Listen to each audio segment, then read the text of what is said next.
So this guy comes in, he's like, yeah, we got to go. It's like 6 a.m. or like 5:30 a.m. I was like, this is nuts, right?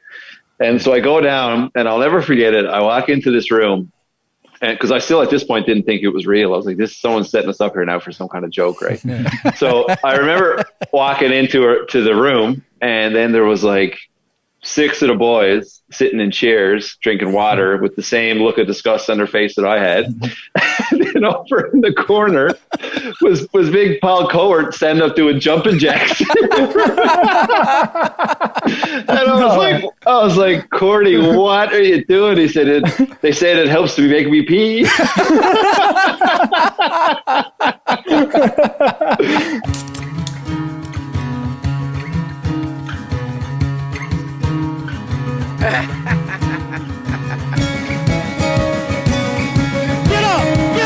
Get out of here! I told you, Mr. Drama.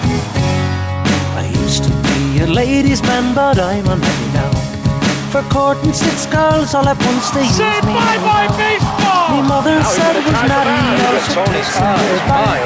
But I said if it's naughty, sure it's also very good. And the Lolly drops his glove grabs Dalton. The benches are clearing. Dust Up with Hilly and Lolly is brought to you by CoolBet. If you got a few extra bucks rattling around in your arse pocket, CoolBet Sportsbook will double your first deposit up to $200 when you use the bonus code DUSTUP. Head over to coolbet.com and get in on the fastest growing entertainment sector in the world. That bonus code again is DUSTUP, one word, all capital letters, DUSTUP.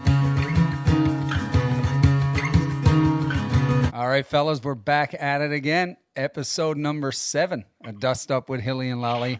And Hilly, really excited about today's guest, one of our best buddies in softball, outside of softball, and arguably the best ball player on the planet. I'm going to do him a little bit of a workup for him here.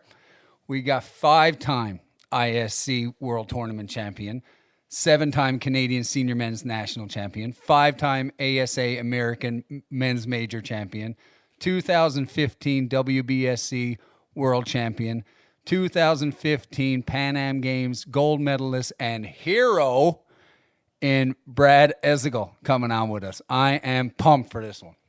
You said, buddy, one of the best, one of our great buddies, current teammate, Hill United. Bradley's done it all, man. He's literally done everything there is to do in the game, and he's still doing it. He's only 33 years old, and he's only one of the infamous Ezekiel clan as well. So there's there's probably another 20 rings divvied up between his other 2 brothers. So we'll get into some of that stuff. But looking forward to chatting with Brad, man. One of the best. It's going to be a good show. Yeah, we get into a lot of things about where he grew up in a small town, the influences the people from that community had on him and his career to this day, his journey to the national team, a lot of the great experiences we've had the privilege of getting to go through with him, playing on 3 teams with Newfoundland and Hill United and the national team. So there's a ton of things we get in there. You and I got a couple of bones that we want to pick with him, namely him owning you in the St. John Senior League and him being the reason I no longer play the fucking outfield. So we'll get into that with him, but just an all-around great chat with one of the best guys you can ever meet on the ball field. And I'm just too excited, man. Without further ado, let's get into it. Bradley Ezekiel. Bradley Ezekiel, what's happening, buddy? Thanks for coming on the podcast with us. Well, thanks for having me, Lolly. Hilly, how's it going, boys? Welcome, Zeke. Oh, you're our most requested guest to have on. I think people kind of had an assumption we were going to get you on at some point, which right when we started this, we told you we would, and thankfully we got you on here, and so really appreciate you coming on. One of our best buddies, best players in the game, all-around teammates. But Hilly, when we look at Bradley, we've seen him from when he was 15, 16 years old, and to see what he's done in the ball game now, it's incredible, isn't it? It's crazy, man. At such a young age to do what he's done and to continue to do it at such a high level, it's a pretty cool show, man. Pretty cool to watch. Thanks, fellas. Appreciate it. No, it's wicked, Bradley, and can't overstate how you've really turned yourself into a great ball player. But with everything you've done in the game, and a little bit of it, I'm just looking at at a bit of your resume. 19 rings and 5 ISC world titles, 7 Canadian Senior Men's Championships, 2015 WBSC World Champion, 2015 Pan Am Game gold medalist, and 5-time ASA American National Champion, to go along with a laundry list of individual awards. right now, widely considered the best ball player on the planet, and no one better. But as great as you are on the field, even better teammate, even better buddy. So really glad you're on here, and we're just going to do what we do when we're out on the road and sitting around the hotel room, shoot the shit and get caught up. So what's new with you? Not too much, just working. And, with the good news with the government passed out with the travel. So it looks like we might get travel a bit and play some ball this year. So that's positive. I think everyone's getting a little excited when I know it went around pretty quick, and I've seen a bunch of people sent me the pictures and the federal government getting ready to announce this and that. Gets the juices flowing again, like it's like we're so close now, and to get back traveling, man, it's exciting anyway. Something to look forward to. Yeah, I was saying to Ashley that I don't think I've ever been as excited for a season starting. Now it's only a few tournaments, but just getting away with the boys and playing for something, so it's going to be awesome. Well, hopefully, if everything goes as fingers planned. crossed. Yeah. Yeah, we talked about it a couple of times that if we were able to get a season, and everyone's holding on to whatever string of hope that you could hold on to, and it was a point in time that it didn't look that great, but now it's looking good with the vaccines and all that stuff. And I think globally, just overall, there's going to be a renewed appreciation for the game.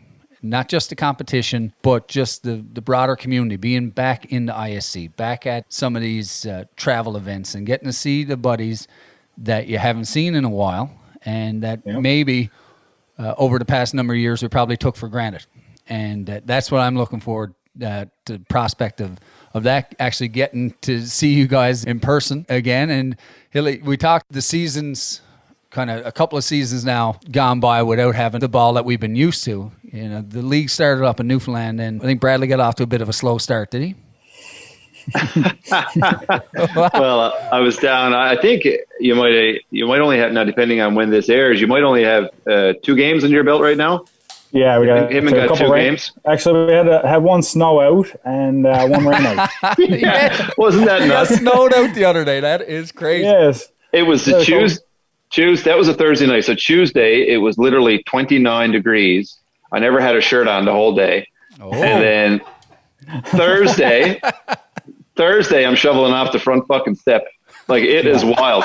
Like Patty Daly said it was, what did he say? It was amazing, annoying, irritating, and fascinating all at the same time. Like, how the fuck does this happen? That's what they say. Well, you got to wear rolled up snow pants home because you don't know what you're going to get.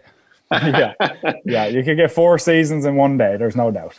So, but game 1, Bradley, facing Sean Cleary, bang, bomb over the scoreboard. Like, what are you at by? Come on, strike out or do something. Take a walk.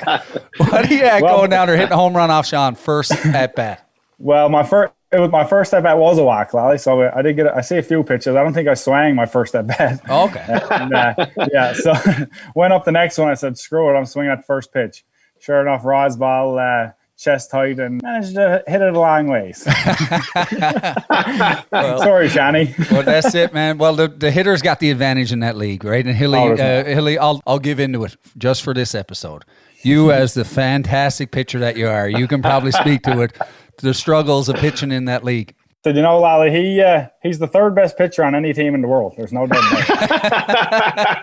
it. Friggin' right. You fuckers. No. But, our league is pretty good. There's a lot of great hitters, and they're spread out amongst the teams. But, I mean, there's only 4 fucking teams. You're facing each other literally every week. There's only, up, down, change. And they're not working for me every night. So many tricks I got in the bag, right? But It's good. It's tough, man. It's tough. Well, and it's funny with you two, right? Because traveling for the last decade together and playing on Hill United, playing on Galway Hitman, playing on Team Canada, all together. But then Tuesday, Thursday, Sundays down that league going up against each other. And oh, yeah. Well, it's a rivalry, right? And what was it, 2 years ago? 2 or 3 years ago, we were getting ready to go play the ISC, Bradley, and you step in the box, from your perspective, you're probably, okay, what happened there? Yeah, well, I remember as me and Hilly started traveling together a few years before, we were starting to build quite a relationship, as I thought. Going down on, I think it was a Thursday night, I believe we were traveling the next day. And I'm here thinking, going into a big tournament, I might see a couple down the middle, get my bat going for the weekend, going into a ring tournament. Nobody steps in there about 5 degrees, right in the fucking ribs. Hilly, do you remember what I said? I hit him. I struck him, and I knew I was striking him. I hit him on purpose. No, there's no doubt about that. You couldn't miss me. And it was literally 5 degrees. You see your breath, and he was walking down first base, just disgusted. He goes, "That fucking sucked." Well, it was the fucking hardest pitch I've thrown in about 4 years. Yeah.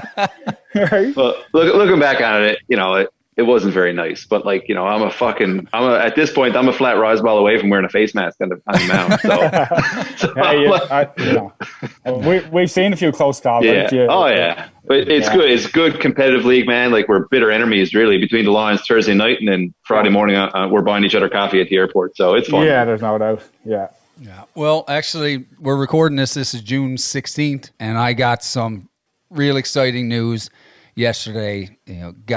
Jane and I got our second vaccine. It wasn't in my arm. 10 minutes. It was home. We had the flight booked back to Newfoundland. So July 13th to the 25th, we're headed back home. Haven't been excited about something like this. I can't remember how excited I've been. So get to see you guys in person, and then from there, roll right into the ISC season. It's the most hope and anticipation I've had about anything in a long time, and I can't tell you how excited I am. Hold on, Lolly. I'm just marking that down there. July 13th. I got to call the boys at Molson to swing by around the 12th. back the Miller truck up to the garage there. Lolly's coming home. Yeah. You got my room ready or what? I do. It's all ready, buddy. I got your favorite teddy and everything is up on top of it. Oh, perfect.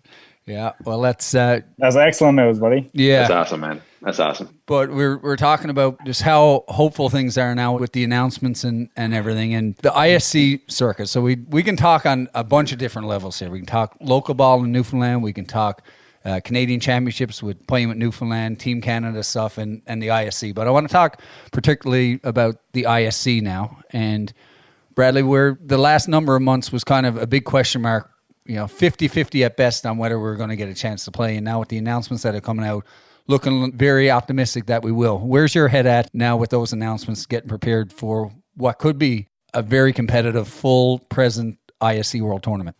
Yeah, well, to say I'm excited is an understatement. Having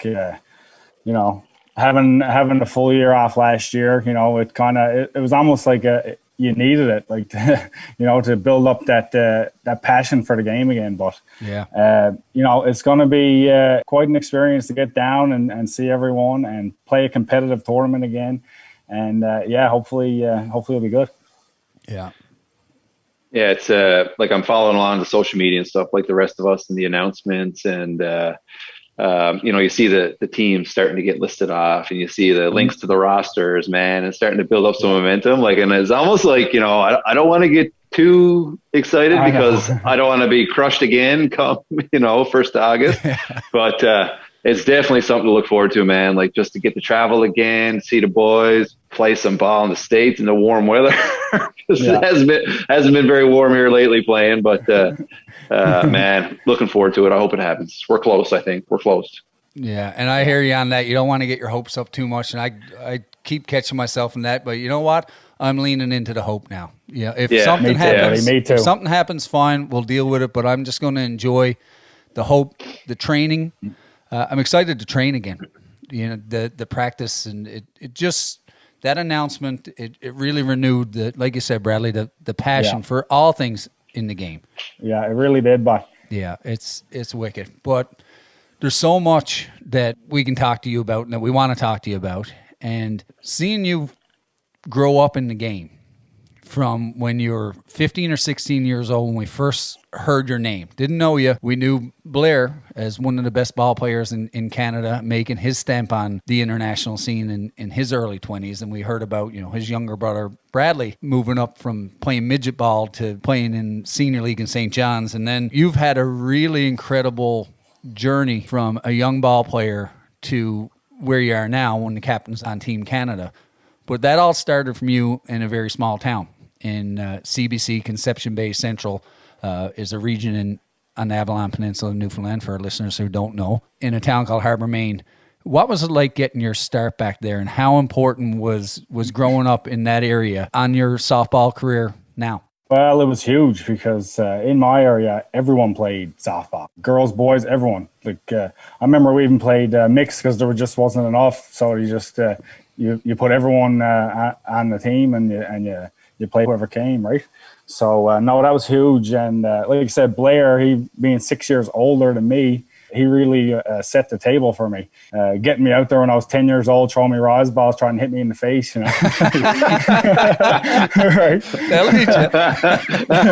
Well, when I wanted no part of it, right? But you know, that kind of definitely makes you better, right? Like, and with a younger brother as well, then I got to do that stuff to him, so it kind of, you know, comes full circle. Yeah, that's the joys of being the middleman. But growing up in CBC, like, we had such good support in there. Like, you know, like I said, everybody played it. So, you know, everybody's mom or dad helped out, rides to the games or practices or even just coaching, right? Like, we had a couple of coaches for probably right from squirt to bantam, right? And they put in so much time, like giving up all their weekends to make sure we had a game to play, or, you know. And one thing they always try to do for us is have us play against older teams, you know, and that definitely makes you better. It kind of sucked at the time because we just lost a lot, right? Yeah. But no, like I said, they always put the time in and made sure we got a chance to go away for Eastern Canadians and things like that. Like, managed to go away pretty much every year since I'm 13 for softball. So it's pretty incredible that way, right? Yeah, I kind of got a firsthand look at that myself. My mother obviously is from Harbour Main as well, and my Uncle Barry. I spent a lot of time out there with my Uncle Barry, who was big in the softball scene, and not just Harbour Main, but the whole CBC area. And I remember being out there at a young age. I remember having catches with your brother when he was, you know, and he would just throw rise balls. I wouldn't even catch him. I say, "You go get that." That was over my head. And but I remember, like, still, like, whether it was a slow pitch tournament, a fundraiser, whatever it was, mixed tournaments. Yeah. There's always a huge volunteer base. There was always decent sized crowds around because they made a weekend event of it, and there was always kids around with gloves and bats and stuff you love to see, you know, and throwing a ball around, the tennis balls, beating them on the back of dugouts and doing whatever, man. It was, you know, and it still is today a hotbed of minor softball. Yeah, that whole area, and it's a very small area geographically when you look at it, and population wise, very small town. But you look at some of the ball players that have come out of that area, the three Ezekiel brothers with Kyle, you, and Blair. You got and Sean Cleary, you know, and then some of the other guys who are just household names in Newfoundland, household names on representing Newfoundland at nationals, who in their own right could be playing ISCs and just for personal reasons, family reasons, work reasons, just chose not to make that jump and are playing locally. But talk about a hotbed of fast pitch. And I'd love to hear you talking about the support from, you know, the parents and the coaches out there, because when I think of your area, that's one of the things that really jumps out to me are the Jim Dunphys of the world. Your father, Ron Ezekiel, and the time, and I know, Bradley, there's probably loads more people out there that had an impact on you, but probably took it for granted. I'm talking about me personally now, growing up, the sacrifices and commitments that people made to give us a game of ball to play and running these tournaments and practices and leagues, but they did a bang up job of it out your way. Yeah, well, obviously this doesn't happen without support like that, right? So like you said, the success that we've had, like being from a small town, like it's truly incredible. Zeke, there was I don't know if it's still on the go now, but there was didn't they start up a senior league out there? Like Johnny Farrell and those guys, like last few years. I don't know if it's still going or not. But. No, I think they stopped it a couple of years ago. They tried to get it back on the go, but it was just a lot of people working and stuff. Yeah. And that's what it boils down to. A lot of construction work in our area. So, you know, and the work is there, you know, people are gone away and stuff like that. But they managed to have a league in there with 4 teams for I believe it was 4 or 5 years for sure, right? And all the old guys that got out. Yeah, it's cool. I used to see a lot of the old guys that played like juniors and stuff that went to national and stuff, and they get out and they're hitting bombs and stuff like so. Donnie Cleary and those guys. Passion, yeah. But Bradley, you got thrown into the fire early on.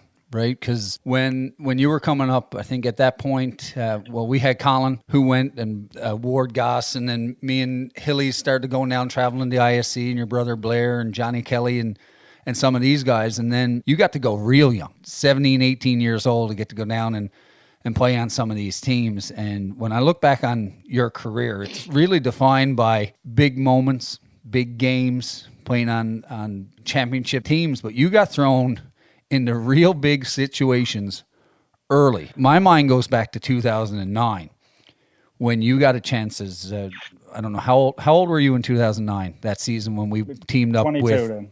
You're 22 playing on the defending ISC champion Kitchener River Shark Twins, and ended up playing a starting role in the outfield alongside Ryan Wolf. And what was that experience to go from things snowball really quickly to you're 22 years old playing on the number 1 ranked team in the world and go out and end up being a part of a repeat championship? Yeah, well, it was like at the time going in, it was pretty intimidating, like being 22, and then you hear some of the names on that team, right? And that's like all the talk in the game is about how good Ryan Wolf is and Paddy Shannon and Jody and all these guys. And I'm 22, I got in the IC game the year before in Midland in 2008, and it was actually the year before. Remember, we went to Jarvis for a tournament, and that was actually my first taste of senior ball and getting to get on the road with the boys, and it was actually quite an experience there. And we'll leave it at that. No, we're not going to leave it at that. No. So for any of our listeners out there who may have heard Ian Fairman's episode, we talked about at the end of his episode this tournament in Jarvis, and Opie, he came on, and there was a little dust up there at the Hagersville Arena, and he basically came out and said that you had something to do with starting that. So I think it's only fair to give you a chance. So I'll just from your perspective, what happened? And we don't need to go into all the details, but he called you out on starting that fight. What do you got to say about that? I can't say a whole lot. I kind of did initiate the first words of the fight. No doubt about that. But it just happened so quick. We went outside at the end of the night, and we just got talking to these couple guys, and I told them I was from Newfoundland, and I don't know. He kind of said, I don't know. I wouldn't tell people that up here. And then being drunk, I probably told them right where to go and how to get there. And then with that, the door, it was like the doors opened up and out you came, and I was like, oh fuck, here we go. Right? So I went over and I said, buddy said this, and then he knows what happened after that. Yeah. We cleared the air. We straightened it all up. Yeah, it was all good, but it's younger days, but it's funny. We're still talking and laughing about that story. 10. But imagine 10, me now years. Going in. First senior tournament. I mean, Scott Stasek had us up there, right? Give me a tryout to come with their team for next year and start a big old fight and all that, But it ended up working out. It worked out. Oh, geez, did it ever? Right? And then so we'll get back. Yes. So you got your chance to go down and we played in that tournament. Ended up winning that tournament, and then you get the tap on the shoulder for the number 1 ranked team in the ISC. So that whole year, I know we talk about it often, how special that was for you. Yeah, it was unreal. Like going in, sure, I didn't even know if I was going to start, if I was a 17th guy. I just knew the defending champs wanted me to play with them. I'm in, right? Like get to play with some of the best players in the game, like especially you, Lolly, and my brother, and Daryl Joy, who he was the Colin Abbott to us growing up, right? So to get to play with you guys was incredible there. But then I get up there and you're looking at Ryan Wolf in the face and Jody Ice and Dean Holine and and Paddy Shannon, and the list goes on. I didn't say a word, I don't think, the whole summer. I kind of just nodded my head and smiled, you know. But it was something else playing with a group like that at such a young age. Yeah, it's like we had a Robbie Gray on. Like he said, when he first started out, he said I kept my mouth closed and kept my ears open, man. You pick up so much, especially as a young kid. Like all these guys are Hall of Famers, man, and just listen to what they got to say, take their advice. You have no choice but to get better. Yeah, and like for instance, seeing Paddy Shannon, the way he carried himself on the field, like just so professional all the time, right? Like.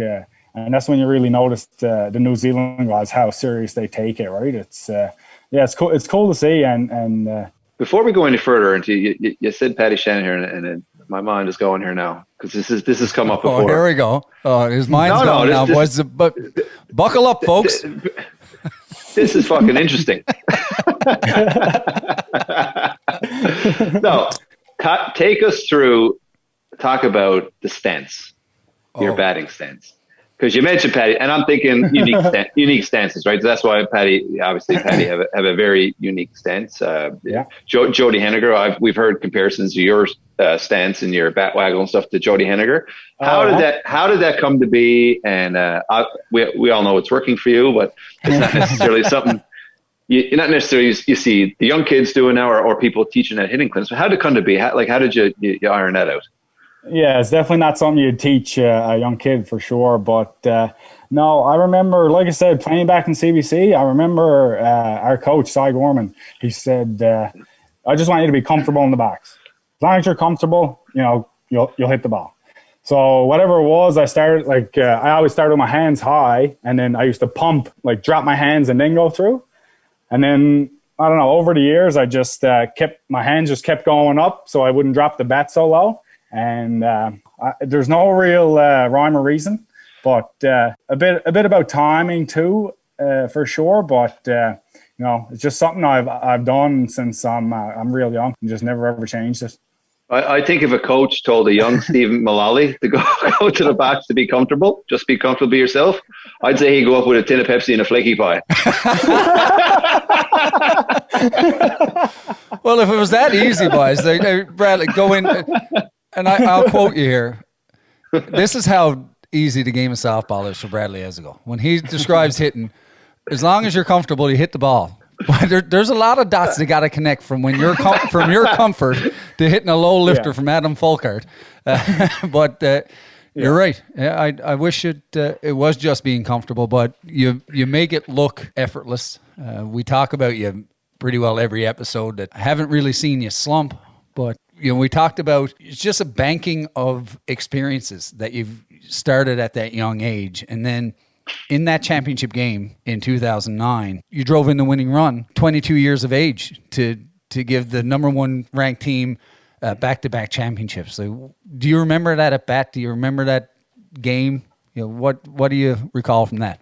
I do, yeah. Well, I remember Adam was throwing fucking peas. I know that under the Quad City lights, and how low the lights were then. You couldn't see the ball, but I remember, Blair ended up getting on, and then Dino hit him over, and he ended up on third with 2 outs. And I'm here thinking, fuck, just put the ball in play, anything you could do, just make contact, right? So I think I had 2 strikes on me at the time, I'm not sure, but I managed to just hit a chopper to shortstop, and I just put my head down and beat it out. But I think he made an error on the play or whatever. It didn't matter. No, it was pretty cool to drive in Blair for the winning run of the ICs. It was, at such a young age, it was unreal. Wasn't that game? Was that a 1-0 game? It was. Wasn't that the sixth inning? Wasn't the only run that Adam had given up? Yeah. Yeah, he had 0 ERA because it was an error, ruled an error. So he went through the tournament 0 ERA, I believe. Wow. Yeah. Wow. But that's no surprise for Adam, right? He's just been doing that pretty much every year. But you look back, that was, I don't know how many years ago was that, 13 years ago now, wow. Right? And that's when he was really coming on the scene. He just comes on, and with the Patsies who put together a powerhouse, who goes to the ISC and has a 0 ERA? And then from there, that was Adam Folkart's here, and he never disappoints. Right? We talked about you earlier with how good you are and how good you've become, and he's been one of the most consistent ball players, not just pitchers, but they're going to have to rename the award after him soon enough, right? Yeah, it'll be his award, there's no doubt. But I remember those first couple of years when you get to play against them, because they were in all those Ontario tournaments too. Like every time you seen him, it was like eye-opening, like, oh my God, he throws that hard. Like his spins are that good, he throws that hard. Like how do you beat him type thing, right? So obviously an error. No, but then as we were lucky enough to get to play with him, so that definitely helped our average along the way. To see what he's done over the course of that time is probably never be done again. No, and when you talk about you being as good as you are, but then just as good, if not better, as a teammate, he falls into that category too. Like getting to spend the last 10 years playing with him on Hill United. When you talk about the best of the best, it's not just performance on the ball field. When you got your peers calling people the best, it's all the other things that really come into play there too. And what a great teammate he is, right? Absolutely. On the ball diamond's one thing, but once you get back to the hotel, he's the real jokester. He likes having a laugh. He keeps things easy, right? Like he's, it's fun having him around. Yeah. Well, we had that. So on Hill United, that's for our listeners out there that may not be as familiar with the team. So we have Kangaroo Court, right? So throughout the year, if anyone does anything stupid, like get kicked out of a game, late for the bus or whatever, leaving your glove at the ball field, there's fines. So you got a court with a jury, you got an executioner. We had Dale Levy who was doing that, and then you got Adam as the judge. And over the years, this has gotten progressively more interesting, right? It's now it's building up. He got bug zappers going around, and you can challenge. You can bring your case to court if you want to fight it, and heaven help you. And I brought every single one. I was never guilty. And then just going up, we got Lolly on the docket again, and then they're zapping your tongue and all this. Yeah. But it's funny. He comes in full on judge outfit that he ordered off Amazon or the dollar store, and he walks in, man, and the boys are dressed up in cop outfits. It's wicked, isn't it? Yeah, it's awesome. He sure goes all out for stuff like that. I don't know if you remember a time we went to Florida very early on in the Hill United era, and all the Newfoundlanders traveled together. So once we got down there, I think our wives and everything came. So once we got down there, we had our own villa. We walk in, and the whole place is booby trapped. The whole place. He had them cherry bombs on the toilet seat. He had saran wrap there. He had you opened the fridge door, something popped out at you. Like it was just hilarious, right? Yeah. Right. And that's really important because we have a lot of young guys joining the Hill United team, right? And when you hear about a guy of Adam Folkart's stature and you're a new person joining that team, it can be intimidating. You're not sure if he's going to be an entitled, cocky, arrogant guy, but he really sets the tempo for the team, for the culture, and just makes every person, support staff, and any new player that comes in feel welcome. And you can just see the ease flow through the team. And that's a big part of why we've been so successful over the last number of years. Right, Hilly? Boys, I just got back here, man. I had no idea what you're talking about. If you didn't notice. I thought you were going to step in. No, Weston was crying, yeah. Yeah. Oh, yeah, he's just fucking, he was up, man. He was like, he was dreaming or sleeping, and I brought him to the bathroom, and he was fucking pissed everywhere. And That's just like Dad when he's drunk. Hey, apple don't fall far from the tree. My boy. Well, I heard, man, like Teddy was upstairs too, and he just got into his toddler bed. They added a crib. Now he calls it his big boy bed, and I can hear him up there. Super Teddy, and he's jumping out of his crib. He's jumping out of the bed, right? Goes, Super Teddy. Weston woke up, and he was holding his bird, like he was coughing, and he was holding his bird. I was like, you got to pee. And he didn't say nothing because he was like dreaming or asleep. And I brought him to the bathroom and I hauled down his pants and went right out. It went everywhere but in the toilet bowl. Yeah. God It's up there everywhere. Oh my God. But it looks like he's back to sleep here now. Anyway, sorry. I heard you talking about Adam Folkart. Yeah, we're talking about Folkart, how good he is from a young age, like Bradley was, but just all the other things he brings off the field, right? Like the prankster stuff, making new guys, young guys, support staff, everybody. He can be an intimidating figure if you don't know him, but That's right. And how that translates into the culture of the team and the success that we've seen over the last number of years. Right.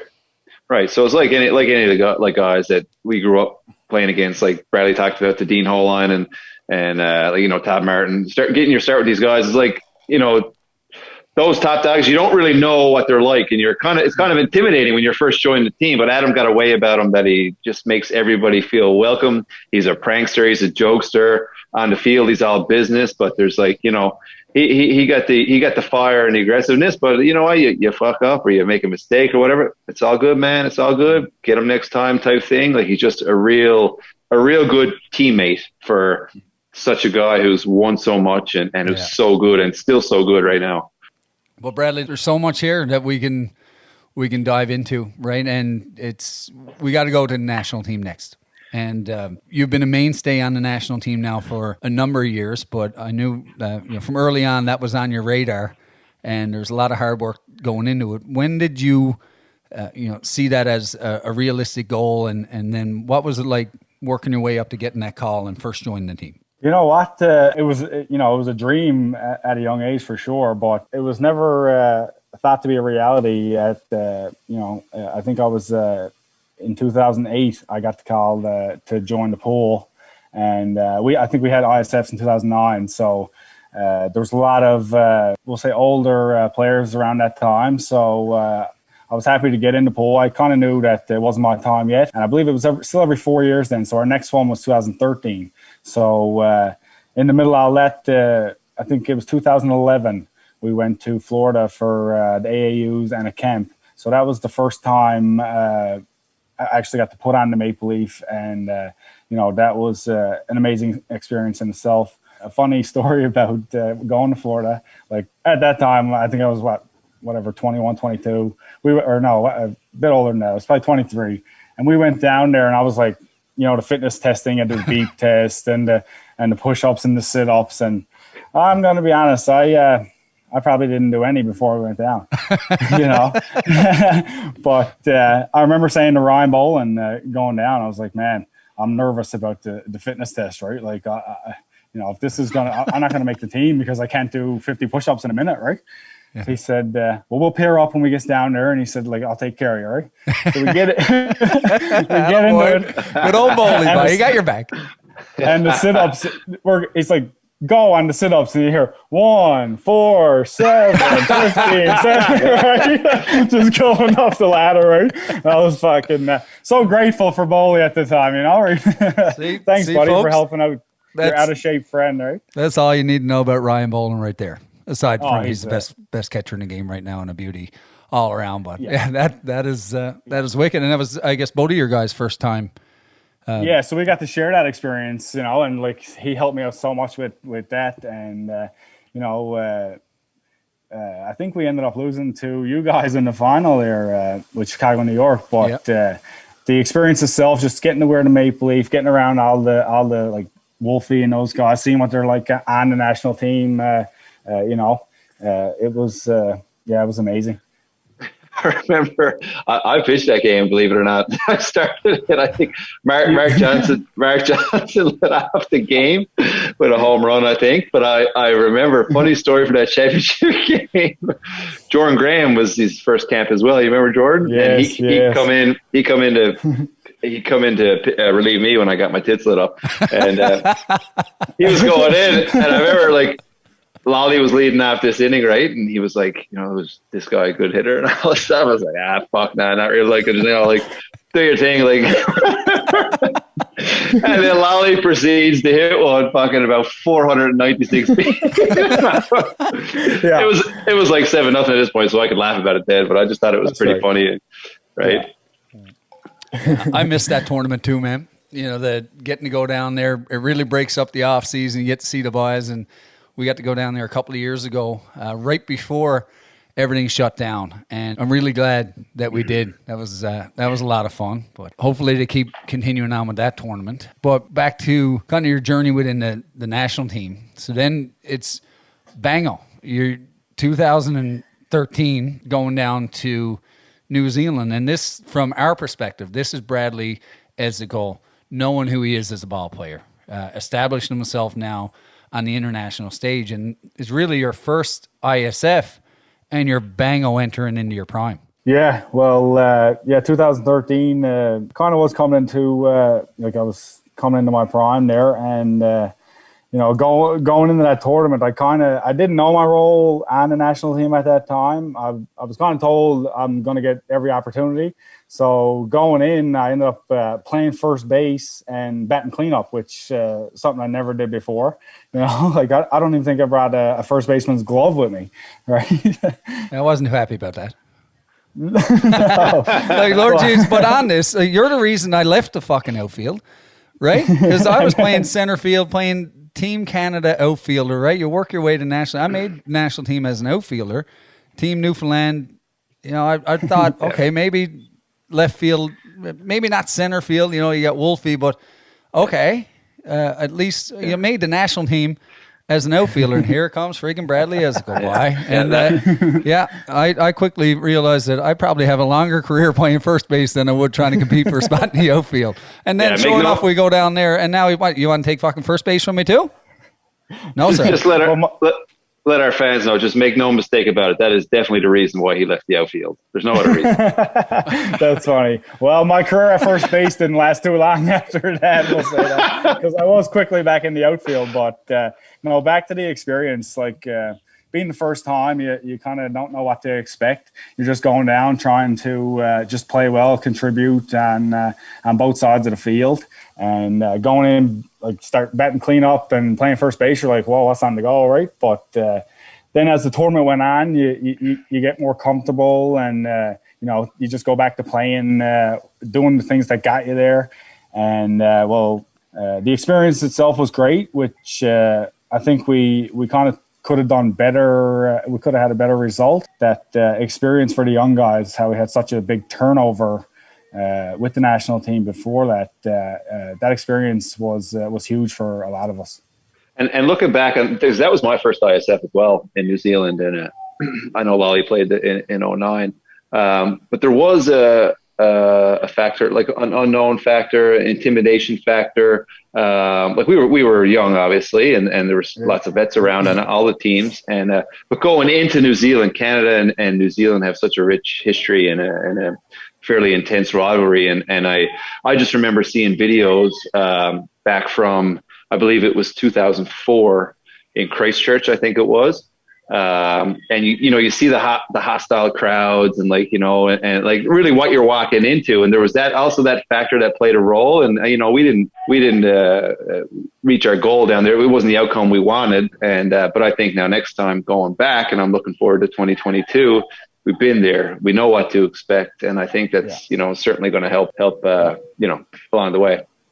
Yeah, I remember going over, and we did a lot of we toured around New Zealand a little bit, playing exhibition games against their different communities. And no matter where you went, the team we played had so many fans out supporting their community, and just goes to show how passionate that whole country is about softball.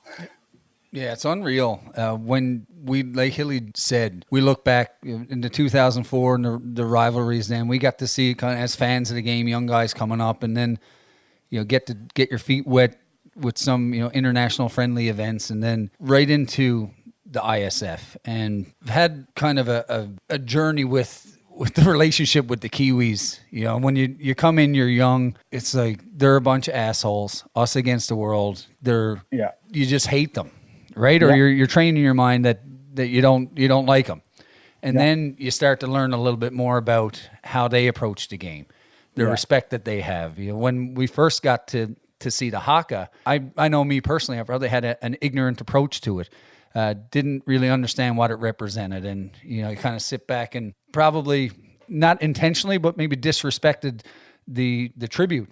And then you start to get to play with some of these guys on your club teams, and you realize that a lot of our childhood were the same, and they're how they grew up playing the game, and it just the respect starts to grow, but the rivalry is still there. But when you first got to see the New Zealand Black Sox, and you got to see the haka for the first time, and then seeing it as many times you have over the last decade, when you think about New Zealand and the New Zealand-Canada rivalry, what's your take on it? Yeah, well, the first time I seen the haka was in 2013, I believe, and I remember just not having any emotion towards it. Kind of just like, all right, let them do their thing. Let's get back to what we need to do. And come to find out what it is, what it actually means to them, and all that. You got to respect it. But the rivalry itself, it's something that as soon as you got into the pool and you started talking, it was, we got to beat New Zealand. We're planning to beat New Zealand. Like, how do we beat New Zealand? Everything, that was our biggest rivalry. That's who we knew going in. We had to have a lot of focus on, going into that tournament there. I remember we played them in the round robin, and going in, I think that was what we talked about for leading up. Oh, can't we play New Zealand on Wednesday it was probably our second or third game. Not looking past our first two, but, we were getting jacked up for them, before we even got there. So the rivalry is cool. It's cool to be a part of, and, you got to respect them for how they treat the game. Yeah, it's now that my international career is done, I have the utmost respect for the New Zealand players, their fans, their traditions, and really thankful. We got to grow up and play in an era where there was a rivalry, in an era where our friends and family who couldn't travel that far got to see it on the internet or over broadcast. How friggin' lucky we are. And it's just really having that appreciation. And some of the best guys over there that you could ever meet. But then it's still, there's that switch that goes off in the head, Hilly, when we get to, now it's an opportunity. Right? It's an appreciation. We get to play New Zealand, and they're going to bring their A game, and there's only so many opportunities you're going to get. Let's go out and make the most of them. Yeah, that's right. Yeah, we got to play against them a lot over the years, and went on their tours and this and that with Hill United, and it's always a cool experience. And right from the get go, the haka, you get amped up, and their fan base down there are knowledgeable, and it's like it's like going to a hockey arena and you're playing against the home team. Like there's that sense of they don't want you to do well. And if you happen to do well, you squeak out a win, it just makes it, that much sweeter. Dust Up with Hilly and Lolly is supported by Miller Lite. Great Pilsner taste with only 90 calories and 3 grams of carbs per serving. After a tough game, it's always Miller time. Please drink responsibly. So Zeke, one of our biggest years on record, obviously, 2015. We're hosting Pan Ams, we're hosting ISFs. What did that look like from your perspective, your preparation, your excitement? How did it all go down for you? Yeah, I was quite excited. It was a huge year, so we got started really early. We went to the camp early on, and got started from there. Played a few exhibition games there. Really got some swings in. Because we knew it was going to be a long, grueling process. So for us, starting in May, we can't get on the ball field here. So you gotta get in the gym. You gotta do what you gotta do to be ready, right? So once we got to the camp, we got that under our belt, and then we just moved on. But before we moved on, Brad, at that camp in May, remember the piss testing? So the way we go up there, we're getting prepared and we're doing all this. I'm not sure if that was May or February, the one I'm talking about, but anyway, when all the fitness testing and everything was done, okay, we're done. Let's go out. We'll go to wherever it was. I think it was Edelweiss. We'll have a few wings, watch a hockey game, and then a couple of beers, and we go back. And I'm rooming with Hilly, right? And Hilly got we're in this hotel room, the one that got like the closing French doors, and then there's the master bedroom in there. Guess who gets the fucking master bedroom? Captain freaking Canada over there. So he gets in there. I got to sleep on the pull-out couch out in the main room. And anyway, we had a bit of fun, and it was like, I don't know, 5:45 in the morning. I hears a knock on the door, and I go up, and I got one eye open, looking through the keyhole. And here's a buddy stood up with khaki pants on, a tucked-in golf shirt, and one of these lanyards over him, over his neck. And I opened up, and I said, buddy, you got the wrong, like, can I help you? He said, Mr. Mullally, Mr. Hill? I said, yeah. He said, we're with the World Anti-Doping Agency, and you've been selected for urine test. I said, what? I said, no, bye. Anyway, and I'm there in me boxers. And I go in, I said, okay, well, come on. I said, well, Jason Hill is in that room, and I can guarantee you're waking him up because I'm not doing it. So I go in, and here's Buddy, right? He's only about 5 feet tall, and he's on the edge of the bed just pushing down on the corner, Mr. Hill, Mr. Hill. And Hilly wakes up, he said, what the fuck? I said, Hilly, we're getting piss tested. He said, no, we're not, right? You know, you're waking up out of a stupor. And then anyway, he said, yes, sir, we got to go. And then Hilly jumps up. He got the boxers on too. He said, will you give me a minute? I got to take a piss. Hilly's going in the bathroom, get ready to take a piss. I said, hold it. We got to go down and get the sample. And sure enough, we go down. And Hilly, do you remember when we went down in the elevator and got off? I do, yeah. It was like a bad dream. Like, of course, it was the tradition, the boys' night out where the camp is done, the fitness testing is done, our flights are the next day. We get out for a few beers. We probably have a few too many because Stanley Cup playoffs was on at the time. And anyway, so this guy comes in. He's like, yeah, we got to go. It's like 6 a.m. or like 5:30 a.m. I was like, this is nuts, right? And so I go down, and I'll never forget it. I walk into this room, and because I still at this point didn't think it was real. I was like, someone's setting us up here now for some kind of joke, right? So I remember walking into the room, and then there was like 6 of the boys sitting in chairs drinking water with the same look of disgust on their face that I had. And then over in the corner was big Paul Cowart standing up doing jumping jacks. And I was like, Cordy, what are you doing? He said, they said it helps to make me pee. Yeah. Well, I howled. I said, boys, I'm next. I said, either I'm peeing in that cup, or I'm peeing right here. Yeah. No, I remember that too. It's intimidating, you know, like, and they always picked, why 6 o'clock in the morning? Why not, 6 o'clock in the evening? Much better. Right. But, no, I remember that too. I was brewing with Dev McCullough at the Evo, and, I remember getting a knock on the door, going to the door. I was like, what the fuck is on the go? It was fucking 6 o'clock in the morning. Opened the door, and there's Buddy with the clipboard. Yeah, you've been selected for drug testing. I was like, holy fuck. He was like, is your roommate Devin McCullough? I said, yeah. He said, well, tell him he's been selected as well. I go in, I said, Devo, we got selected for piss testing. Buddy's at the door. He said, tell him to get the fuck out of here. I said, Devo, I think you just did, buddy. He's right there. Yeah.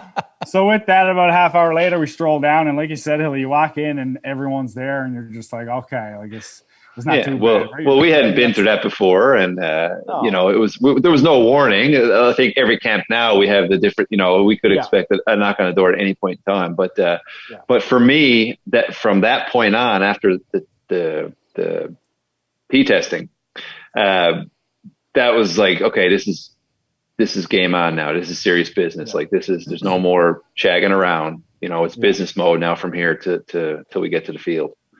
Yeah, it really makes it. You're going to a World Championships, and this is a part of representing Team Canada going into World Championships. World Anti-Doping is going to show up unannounced, and that's all a part of it. And it's kind of old hat now. We've all been through it a number of different times, but that was pretty funny.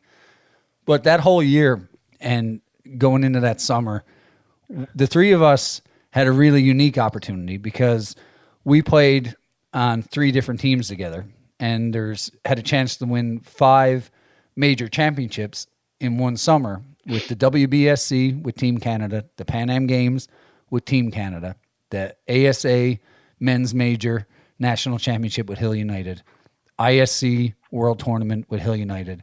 And then the last tournament, major tournament, was with Team Newfoundland playing in Canadian Senior Men's. So we had a chance to win the 5 rings that you can win in the game all in one summer.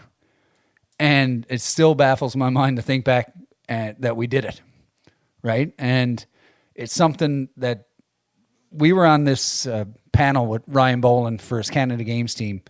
And there was 3 of us and Clary and Shane. And he asked the question there, guys, what's your proudest achievement in the game?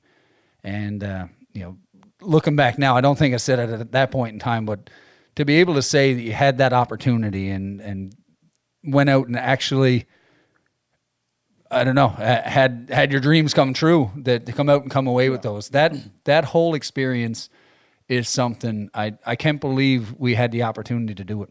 And then to come away with those 5 championships, all except ASAs, all of them were in pretty dramatic fashion, starting with the WBSC up in Saskatoon, right? And we could be here for 10 hours if we went through all the details of this. But Brad, that tournament is talked about, from the championship game and just how great of an event it was. But the Brad Ezekiel on Sunday, Championship Sunday, I don't know what you ate for breakfast, buddy, but you put us on your back that day, coming right out of the gate. I think you had 5 or 7 RBIs against Venezuela, and then really set the stage for us in the championship game with that home run coming back from an 0-2 count. That must have been pretty special to see that one go over the fence. Yeah, for sure. Like say, getting that day started, going in, we knew we had 2 games, and we needed to get on them early. We started with Venezuela, so it was a score early, score often type of thing. So I managed to hit a home run in the first inning there to really set the table, and we never looked back from there. You hit a home run in that game. I think we ended up winning 10-0 4 innings. So Sean only had to pitch 4 innings, so he was fresh for the final. And then going into the final, facing New Zealand, our biggest rival, the game we wanted. We lost to them the night before to get to the final. So, this is it. Everything's on the table. And I remember my first at bat, I hit into a double play. So it didn't start too well for me, but or our team. We went down 5-0 pretty early. And, I will say none of us got down.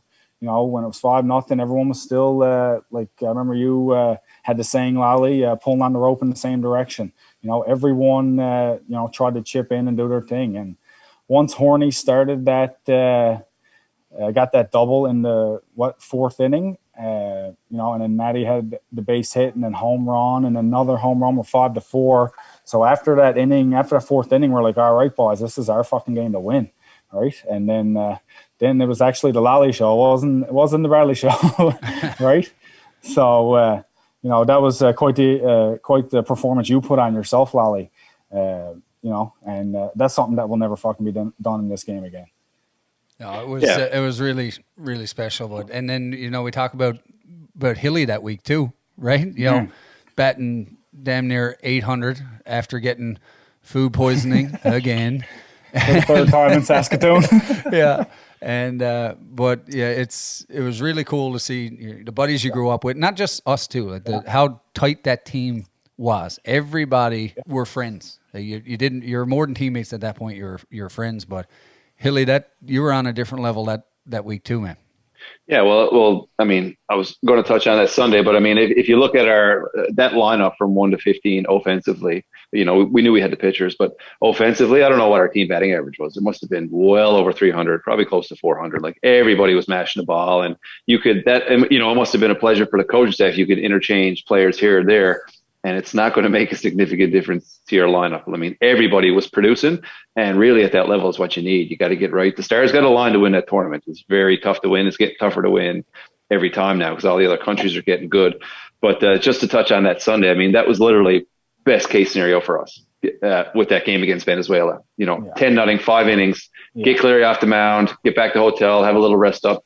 It was hot out. It was smoky. You remember the forest fires, all the smoke coming in? Yes. I don't know if breathing that for 10 days was good for us or not, but anyway, that was best case scenario for us. And then, I'm sure New Zealand would have rather us see us play 2-1 in 8 innings or something like that, against Venezuela. But like, they must have kind of been like, okay, the boys are hot. We got to get out to a pretty early start here. We got to get out to a hot start. And they did 5-0, but you said it, there was no panic. We just scored 10 runs after third best team in the country. So, why can't we do this right now against New Zealand in front of fucking 8,000 of our friends and family? It was literally one of the coolest things I've ever been a part of. And I'll never forget it, man. It's just fucking awesome.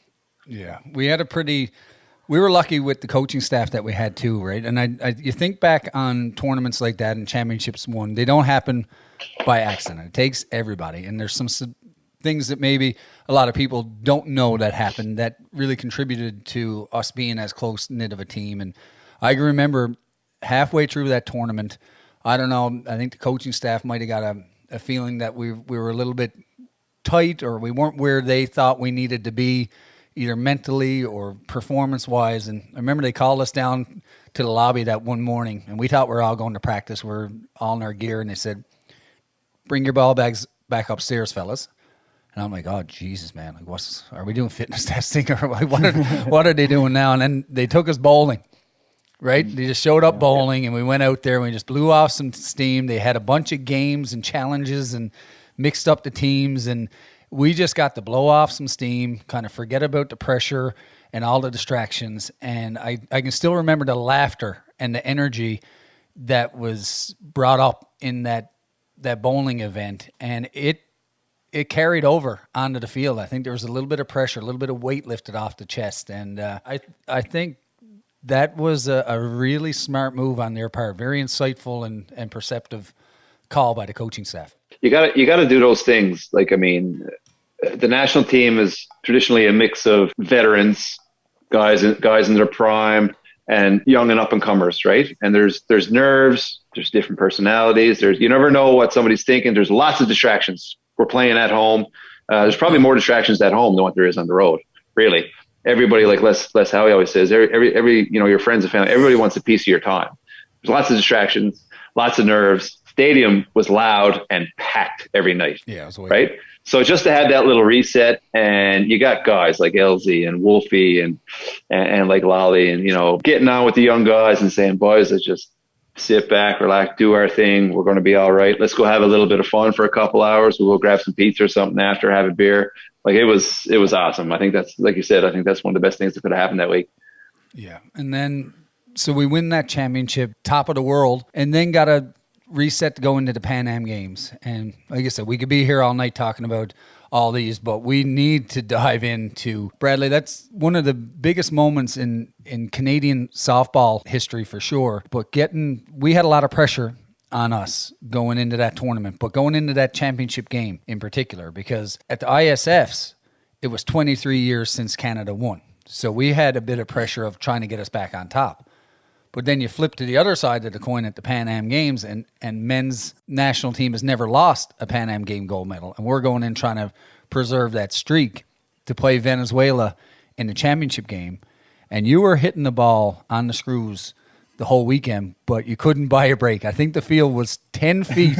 It was back. Yeah. I think it was 265 or 270 and not 250. And you must have hit 5 or 6 balls that would have been out in a normal field. But you went into that championship game and just put together a timely hit that'll go down in Canadian men's fast pitch history. You hit the home run that won the Pan Am Games for our country. What was that moment, that game, and that at bat like for you?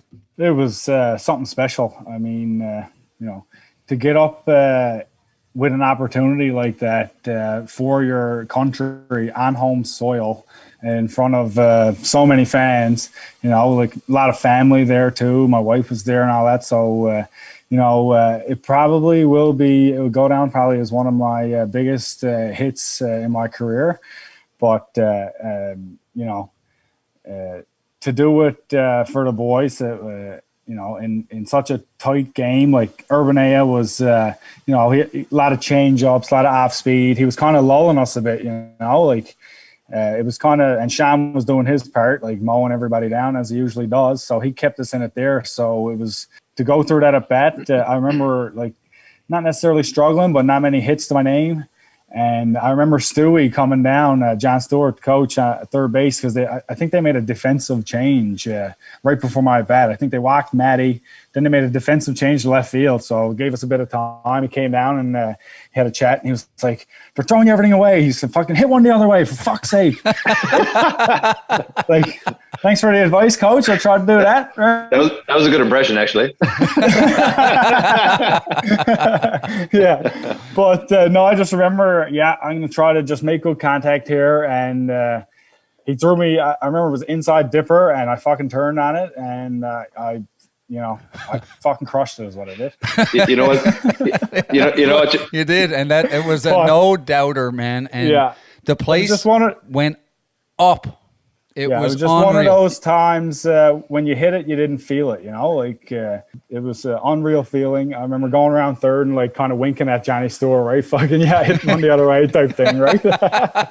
But when getting to the plate after something like that, coming down the third baseline, you see everybody's faces and how happy everybody was. It was unreal.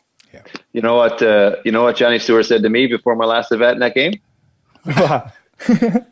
He said, Skelly, you're in.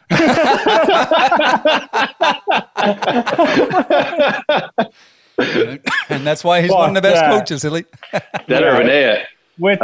In his defense there, though, Hilly, Skelly has he's had a couple of big hits off Urbanea. Skelly has a great track record against Urbanea. I tell you, I'm thinking back to when I'm trying to think when we first faced him at National. I'm thinking back to Columbia, whenever that was, maybe 2012, maybe 12. Yeah. And I mean, he's been pitching us tough for years. He's a tough sledding with him, man. He's tough. Yeah. He's tough on lefties, and he got the up down change, curve change. He's one of those slower, junky guys, but he makes it move, and he's smart. And you have a good catcher there, and he certainly pitched. I mean, him and Clary were going out at that game. It was tight. That is really what you would expect of a championship game of that caliber, right? It was pretty intense, man. Yeah, and that's it's a call. It's a tough call for Stewie at that point, but you got to give him, we all got tight relationships with them. You go through so many years playing, but you got to remember they're there for a reason. They got to make those calls, and to take out the hitter that was just batting 750 at the ISFs to go with a guy that is a really good matchup in this and Skelly did prove it. He came through one of the biggest hits that our country's seen in a long time down in Columbia with that home run that he hit down there. And but that just goes to show how great of a coaching staff we had, how deep of a team we had, that when he made that call, and everybody just rallies behind Skelly because let's go. It's another one of the boys in the lineup. And I can remember when we won that. And we're out in friggin' Ajax, which is a 45-minute bus ride away. And then because the night before, Hilly, and you talk about this all the time, when we got to see, I think it was the rugby team or something, they came back into the athletes' village with their gold medals around their neck. And we knew that we were going to get to experience that. When we were coming from Ajax down to Toronto, you talk about that as one of the best memories of your life. Man. It was one of the coolest things I ever seen. And they were walking through the center of the village. They were fucking taped up. They were bandaged. They were limping. There was blood coming from their ears and nose everywhere. And it looked like they'd just been to fucking war. And they had a gold medal around their neck. And everybody, all the Canadian athletes just stood where they were and clapped and give them a hand. I'm getting shivers right now just thinking about it. Yeah. Them walking through and them raising their arms and stuff. And I was like, we're fucking doing that tomorrow. Yeah. We're doing that. I said, Bradley, we're doing that tomorrow. Yeah, Bradley. Yeah, but it was cool. And then we played with Elsie for a lot of years, and one of Elsie's sayings was, "Guys, these are big tournaments, and these are made of there's memories. Someone's going to step up and be a hero. Who's it going to be?" And Bradley, that's exactly as he describes it. Right? You get that moment, you're going to be telling your son that. There's people going to be telling that story for years and years and years. And just when you thought the pressure was off, they say, "Hey, Bradley, you got to go on the national, CBC the national, and do an interview. And I'd say, knowing you would have rather had that at bat in front of 1 million people than do that. But that was one of the highlights for me, was we all gathered around watching you do the CBC interview. How was it was that? pretty cool. I remember after the game, Mike Branshaw came over and he was like, CBC wants to do an interview with you. I said, okay, yeah, where did he do? He said, no, on TV. He said, live later tonight. I said, what? I said, I don't think that's for me, right? And he was like, well, I can get somebody else if you don't want to. I was like, nah, forget, I'll do it, right? So I had a bit of time in between. I had about 4 hours, so got a bit of bravery into me, right? Yeah. Had a few pops.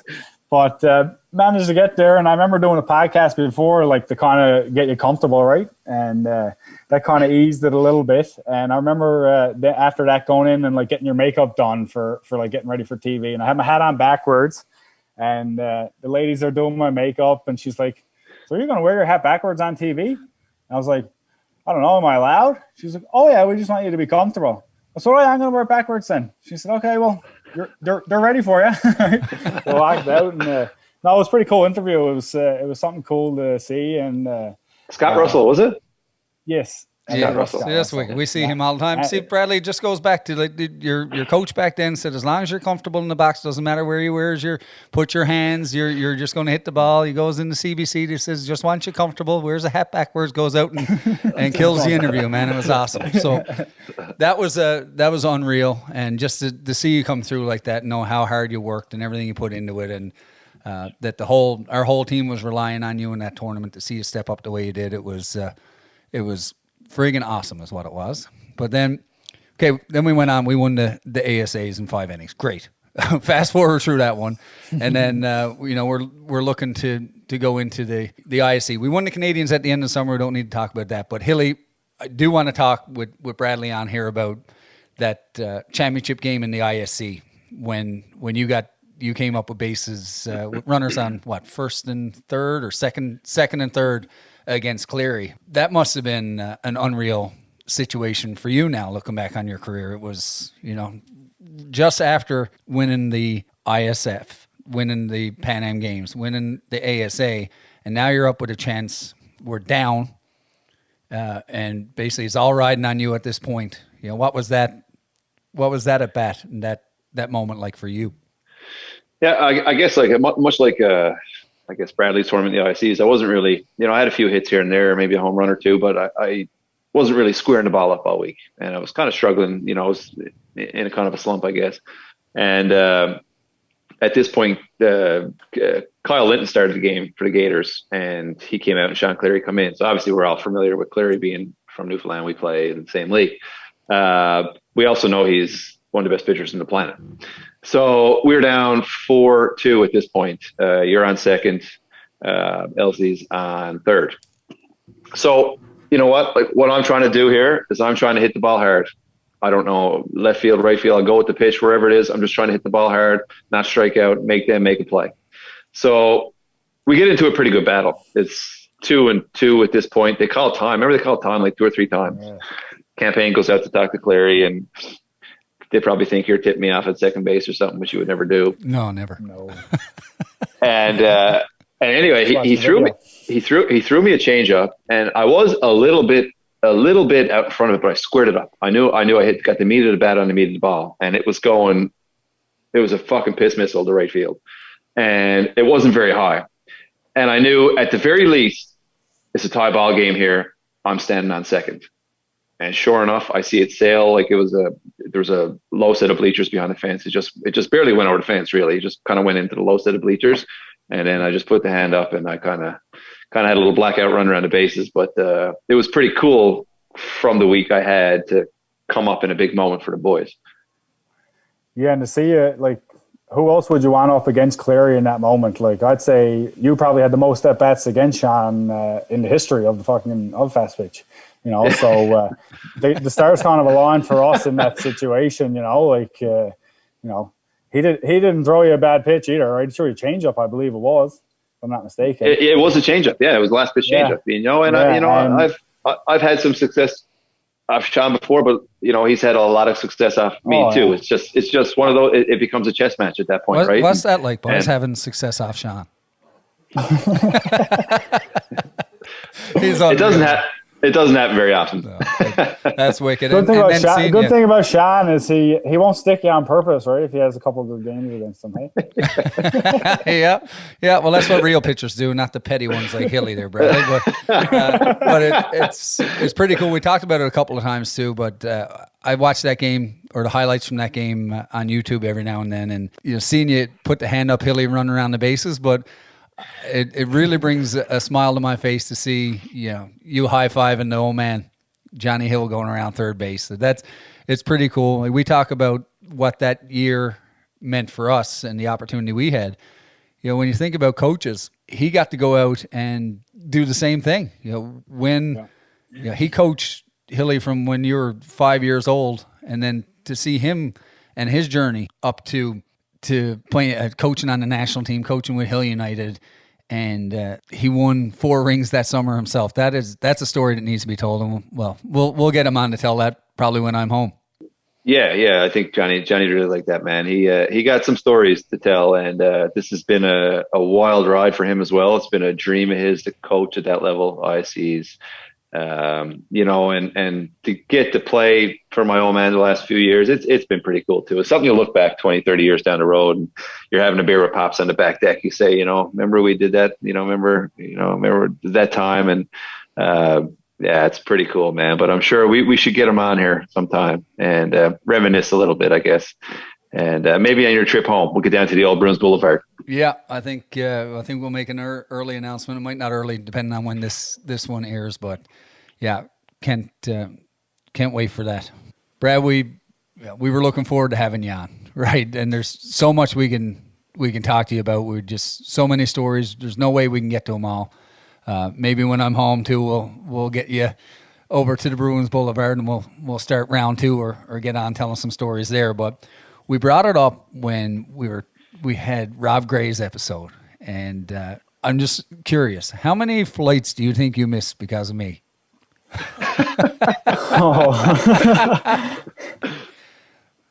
That'll take me a while to count all those up, but I remember one summer in particular. I think it was our Chicago, New York year. I think we played 8 tournaments. I definitely missed 6 flights home.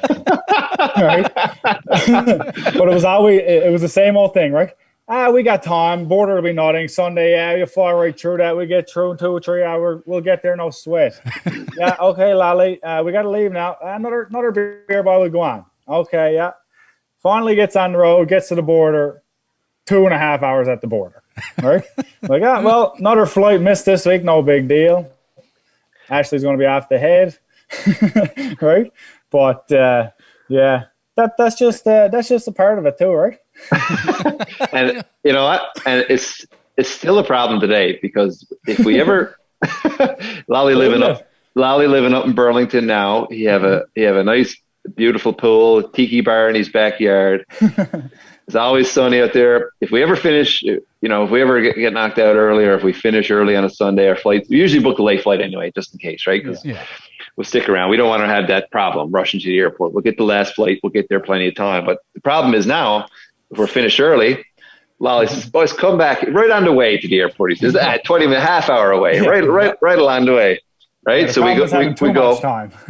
and it isn't that far away. The problem is we get there, we throw the trunks on, we're in the pool, we're having a few beers, we're shooting shit.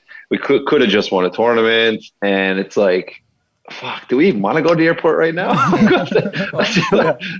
Well, this is all premeditated too. I'm like, back in the Chicago, New York, that was just like, it was just funny because Bradley, I did feel bad, but it's just, you're hilarious when you're panicking about flights. You start taking your hat off. You're like, boys, come on, I got to get home. I got to work. And I felt bad, but now looking back, it's friggin' hilarious seeing you go through all that. But then when we're fast forwarding now, like, I just want to have my buddies back to my place. So I got this premeditated negotiation going on. I say, all right, tournament's over. Okay, boys, quick one in the beer tent. Let's go. We'll go to my place. Like Hilly said, 20 minutes away, quick dip. The fridge is full. Let's go down. Come on, come over to the house. How many chances do we get to do this? That's my line, right? We're not going to have many more chances to do this. And then, and then we get some there. I got him trapped. So he sucks you in, right? You're trapped at, you're at the house now. And then it's, you guys got to pull straws. All right, who's going to not have to have a drink here now? And Bradley's is a lot of the times it's you or Johnny, because Jason never drives. And then Jason hasn't driven on the road, I'd say, ever. Not the road, no. No, he don't do it. Just like he gets the king size bed in the friggin' suite over there. Like he gets what he wants. Like, fucking drive you nuts. Anyway, and then he gets there. But when I gets back, that's when the real work goes in. Like, boy, let's have another beer there now. Yeah. And listen, you could change the flight. You did lots of room here, boys. Lots of room. You can get up, you can get out on that 6:15 flight. You'll be at the work at the same time, and then the negotiation goes in. And I've won a couple of those battles. You stayed over a couple of times, but for the most part, it's get in, get out, cool off in the pool, and go on. But it's we're really friggin' fortunate to get to do what we do. Living this far away from you guys. And especially now after going through the last couple of years, where you kind of take for granted getting to jump on a plane or getting to jump in a car and see your best buddies and play a tournament. So I can't friggin' wait to see you guys and team up with you again, Brad. We knew it was going to be a treat getting you come on. Best ball player on the planet, best teammate, all around great guy. Thanks so much for doing this, buddy. I appreciate the kind words, Lolly. Thanks to you guys for having me. I love what you're doing here. A lot of good laughs on this. You had a lot of great guests so far. So keep it up. Jake, we're back in the swing of things down at Lions Park. We're first week of the season in the book events coming up with Team Canada. So looking forward to heading on that journey with you. And like Lolly said, man, appreciate you coming on here. Absolutely. Thanks, Hilly. Awesome, fellas. Bradley, and make sure you're wearing a couple of padded undershirts next time you finish getting down that lead. Awesome, boys. We got Lucas and Nick here. Boys, give us a little bit of rum ragged to take us out. Get